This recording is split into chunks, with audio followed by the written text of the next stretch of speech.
My name is Kellyanne Dubbin, and I am here to represent the Child Advocacy Center of Frederick County, Maryland, as well as Hood College, members of a community-wide collaboration focused on improving outcomes for children. Today we want to share with you the impact media reports can have on child victims of maltreatment, using the most important and knowledgeable of sources, the children and families involved. The voices you will hear are actors articulating direct quotes from interviews we conducted with children and their families.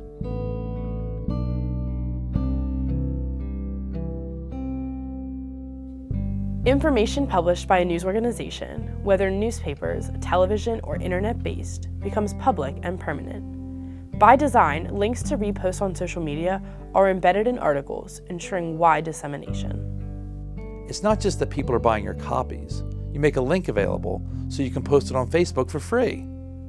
You're giving people the access to post it all over the internet.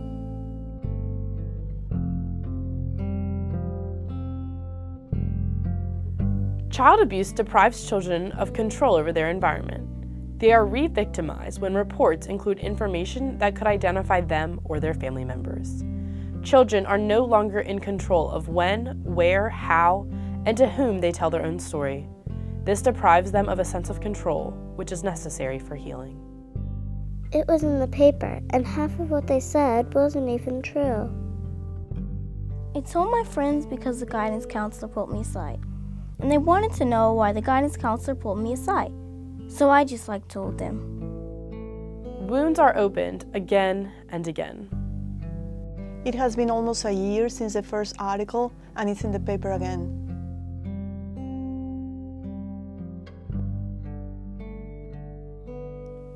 The standard for responsible journalism is to limit disclosure of information that would identify the victims.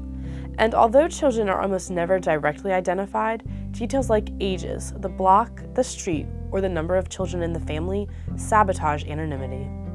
They put both girls' age at the time of the abuse, but they also put when the dates of abuse were. Photos of alleged offenders are routinely published in stories about child maltreatment. Although they don't put the names in there, they put enough information for people to connect the dots, even people we don't know. Parents on my kids' soccer team, people I went to high school with, they see his name and picture and our children's ages, and they can figure out which of my children he was abusing. If people knew his relationship to me, and they knew mine and my siblings' ages, they could have pieced it together pretty quickly.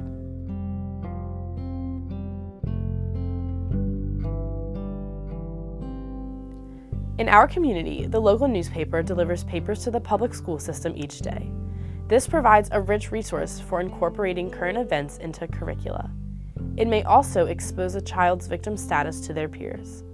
Publicity creates an unwanted and narrow identity for the child. Instead of soccer player or gymnast or sixth grader, the child becomes victim. I don't think they should have put it in the first page. They should have put it in the middle. No one at my school, it reads the middle. There is other news. Please don't put it on the front page. I think they feel they are protecting society, but they are not. He's already in jail. Families may feel they have no refuge after public accounts of their trauma. We were constantly on guard thinking that reporters might come up to our house, because not only was it on TV, but it was in the newspaper and it was online. People put the pieces together and make comments to us in stores, on Facebook, and even at McDonald's. I had to stay away from school for 5 days. They put the story in the paper, and that affected me. My kids are back in school, and they're back in their routine, and it's on the front page again, and we have to answer questions about it again.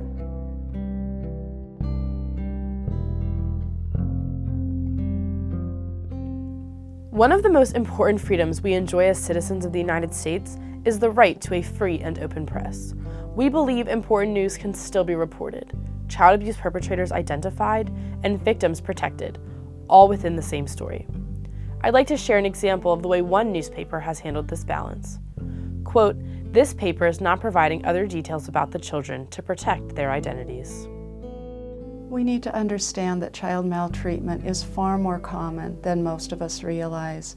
In fact, in our country, 1 in 8 children has a substantiated case of child maltreatment before their 18th birthday.